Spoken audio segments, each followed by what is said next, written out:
Hello everyone, welcome back on my channel Nutan online study. तो आज हम लोग पढ़ेंगे सैडलर कमीशन के बारे में।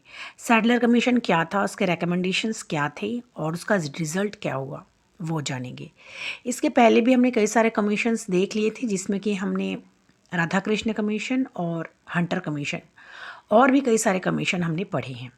अगर वो वीडियो आपने अभी तक नहीं देखी है तो मेरे चैनल पर ज़रूर चेक कीजिए।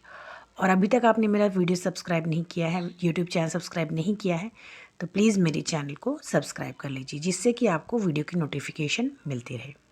तो चलिए हम लोग देख लेते हैं कि सैडलर कमीशन क्या था। देखिए, सैडलर कमीशन जो था 1917 में नियुक्त हुआ था और इसका नियुक्ति इसलिए हुई थी क्योंकि उस समय जो बंगाल की जो यूनिवर्सिटी थी, उसमें जो प्रॉब्लम्स थे, उसमें जो दिक्कतें थी, उसको जानने के लिए ब्रिटिश गवर्नमेंट ने हमारे जो गवर्नमेंट थे उस समय ब्रिटिश गवर्नमेंट थे, उन्होंने क्या किया कि जो कलकत्ता की जो यूनिवर्सिटी है उसके अंदर क्या दिक्कतें हैं, ठीक है, उसको जानने के लिए और उसमें क्या उसका क्या सल्यूशन होना चाहिए, ये जानने के लिए उन्होंने इस कमीशन की नियुक्ति की थी। क्योंकि हमने पढ़ा है कि जो ब्रिटिश थे वो लोग क्या करते थे कि जो अपने इंडिया के जो एजुकेशन सिस्टम है उसको उसमें सुधार लाने के लिए, उसमें इम्प्रूवमेंट लाने के लिए उन्होंने बहुत सारे जो है वर्क किए थे, बहुत सारे कमीशंस लेके आए थे। ठीक है, तो ये भी कमीशन था क्योंकि वो कमीशंस उतने अच्छे तरीके से लागू नहीं हो पा रहे थे, इसलिए उसके बाद 1917 में जो इंडियन गवर्नमेंट है उन्होंने इस कमीशन की नियुक्ति की थी। और ये कमीशन जो था, इनके चेयरमैन थी M.E. सैडलर, इसीलिए इस कमीशन को सैडलर कमीशन भी कहा जाता है। और जो सैडलर थे ये यूनिवर्सिटी ऑफ लीड्स के वाइस चांसलर रह चुके थे। इस कमीशन में 2 इंडियन मेंबर्स को शामिल किया गया था, सर आशुतोष मुखर्जी एंड दूसरे थे जियाउद्दीन अहमद। ये दोनों जो इंडियंस थे, इस कमीशन में इनको शामिल किया गया था। आगे देखते हैं।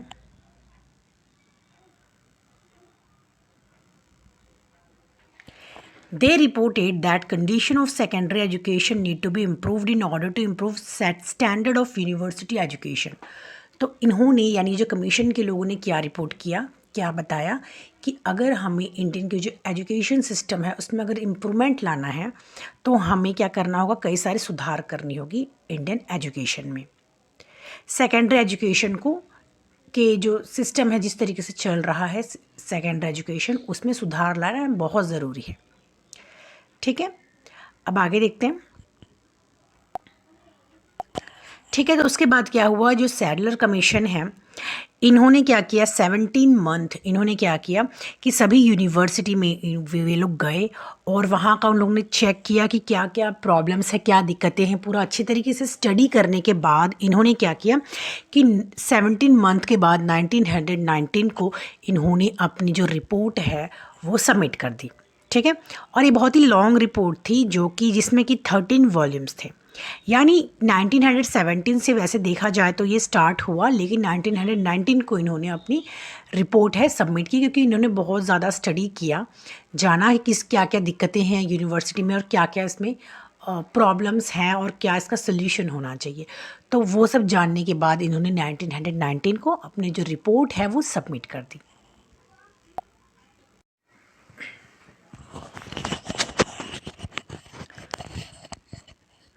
ओके, अब देख लेते हैं रिकमेंडेशंस। इसके रिकमेंडेशंस क्या थे।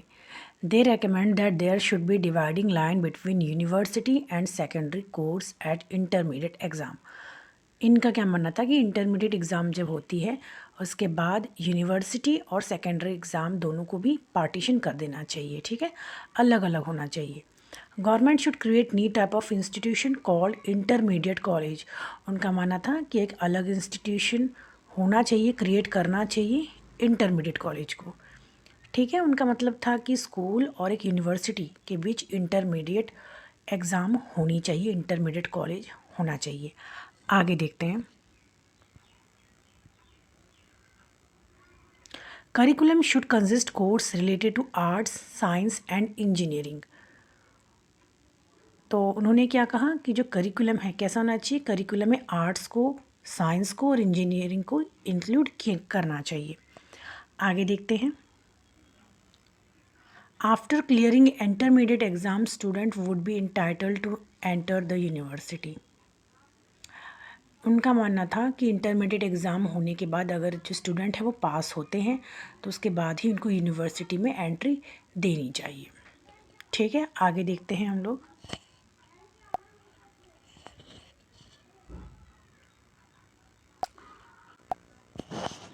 चलिए आगे देखते हैं। Duration of degree course after intermediate state should be limited to 3 years. उन्होंने क्या कहा कि जो डिग्री है इंटरमीडिएट स्टेट की उसका वो कितने साल की होनी चाहिए, 3 साल की होनी चाहिए। Women education should be encourage, women education को एनकरेज करना चाहिए। They recommend that there should be growth of colleges in the town. उनका मानना था कि शहरों में जो है कॉलेजेस की जो संख्या है वो बढ़ाई जानी चाहिए। आगे देखते हैं। ऑटोनोमस इंस्टीट्यूशन को एनकरेज किया जाना चाहिए। और लास्ट है कि मुस्लिम एजुकेशन को भी एनकरेज किया जाना चाहिए, क्योंकि उस समय भी क्या था कि मुस्लिम में ज़्यादा जो है एजुकेशन की कमी थी। ठीक है, तो इसीलिए उन्होंने क्या कहा कि मुस्लिम एजुकेशन को भी एनकरेज किया जाना चाहिए। ठीक है, अब हम आगे देखते हैं इसका इम्पैक्ट यानी इसका असर क्या हुआ। It increases the number of university at all over India. मतलब इसके बाद क्या हुआ कि ऑल इंडिया में बहुत सारी यूनिवर्सिटीज़ ओपन हो गई। Universities open at Patna, Aligarh, Dhaka, Lucknow, Delhi, Agra and Nagpur. यानी बहुत सारे स्टेट्स में जो है यूनिवर्सिटीज़ को ओपन किया गया।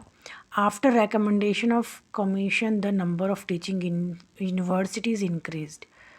तो कमीशन के रिकमेंडेशन के बाद क्या हुआ कि टीचिंग यूनिवर्सिटी भी इंक्रीज़ हुई। Academic activities increased in universities and colleges में और यूनिवर्सिटीज़ में एकेडमिक एक्टिविटी भी इंक्रीज़ होने लगी। ठीक है, आगे देखते हैं। Sadler university had provision for students welfare.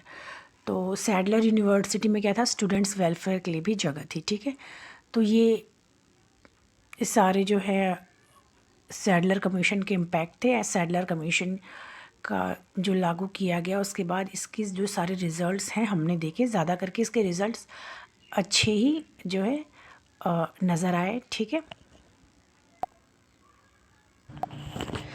तो ये था हमारा आज का वीडियो। अगर आपको पसंद आया हो तो प्लीज़ मेरे चैनल को लाइक शेयर सब्सक्राइब करना बिल्कुल मत भूलिएगा। हम मिलते हैं नेक्स्ट वीडियो में। Till then bye bye and take care.